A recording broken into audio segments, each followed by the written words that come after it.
Assalamualaikum warahmatullahi wabarakatuh. Izin memperkenalkan diri, nama saya Tiara Aulia dengan NIM akhir 113. Di sini saya akan membahas kuis kimia analisis dasar dari pertemuan 1 sampai pertemuan 3. Soal yang pertama, berikut ini peranan analisis kimia di bidang farmasi yang kurang tepat adalah mengawasi peracikan obat pada pelayanan farmasi untuk diberikan pada pasien. Peracikan adalah tugas kefarmasian klinis, bukan peran utama analisis kimia. Analisis kimia fokus pada uji mutu keamanan dan karakteristik bahan obat, bukan pada proses peracikan langsung pasien. Soal nomor 2. Suatu senyawa kimia yang dianalisis dalam suatu sampel disebut analit. Analit adalah zat yang dianalisis di dalam sampel. Nomor 3. Metode analisis yang bertujuan menentukan identitas sampel adalah analisis kualitatif. Analisis kualitatif menentukan identitas zat apa yang ada di dalam sampel. Nomor 4. Metode yang melibatkan reaksi kimia yang berlangsung sempurna dan perhitungan stoikiometri pasti untuk mengetahui identitas atau jumlah nyawa dalam sampel disebut metode analisis klasik. Reaksi klasik adalah reaksi kimia stoikiometri yang pasti digunakan untuk menentukan identitas atau jumlah zat. Nomor 5. Berikut ini merupakan contoh analisis semi kuantitatif adalah uji batas logam pada bahan baku KCl. Uji batas logam pada KCl menunjukkan ada atau tidaknya zat dalam batas tertentu, bukan jumlah tepatnya. Nomor 6. Berikut ini yang termasuk metode analisis kimia modern adalah spektrofometri UV-VS. Metode modern spektrofometri UV-VS ini adalah metode analis yang digunakan untuk mengukur serapan cahaya. Nomor 7.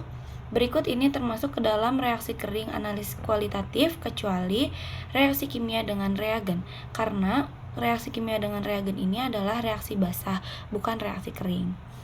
Nomor 8. Fungsi penggunaan HCl pekat pada uji nyala adalah untuk melarutkan sampel. HCl pekat digunakan untuk melarutkan sampel agar ion logam bebas dan bisa menghasilkan warna nyala yang spesifik.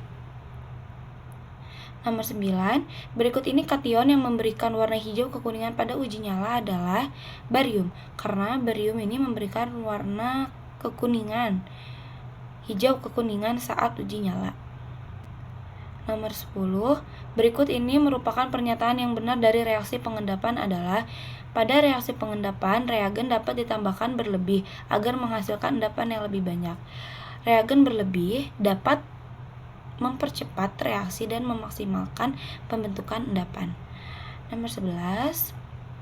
Pemeriksaan ion logam kation dalam larutan biasanya diawali dengan mengelompokkan beberapa logam golongan kation dengan metode H2S. H2S digunakan untuk pengelompokan kation berdasarkan kelarutan sulfida dalam analisis kualitatif kation. Nomor 12. Berikut ini tahapan analisis senyawa anorganik untuk blank identification yang benar adalah yang A.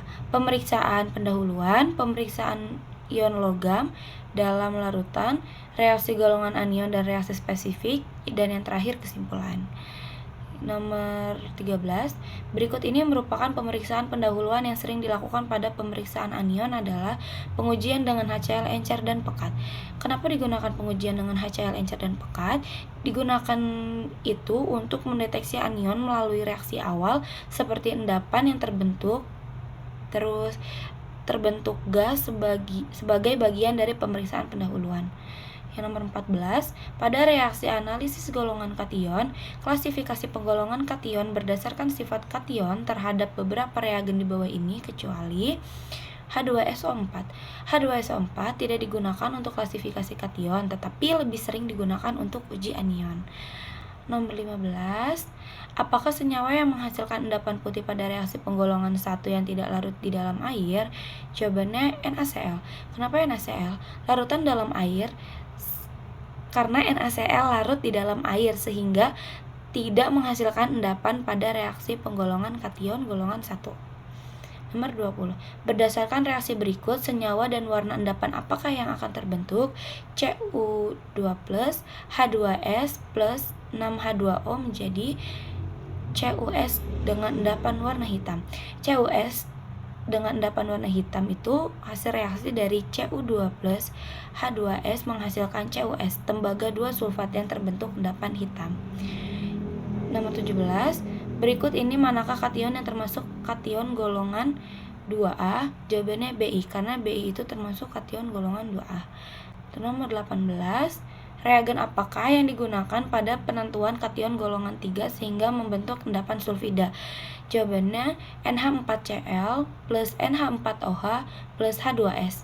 NH4OH plus H2S membentuk endapan sulfida dari kation Fe3+, Al3+, Cr3+. Berdasarkan reaksi berikut, senyawa dan warna endapan apakah yang akan terbentuk? 2Al plus 3 plus 3S2- plus 6H2O menjadi Al2S3 dengan endapan berwarna putih. Reaksi Al3 plus dengan S2 membentuk Al2S3 yang menghasilkan endapan putih.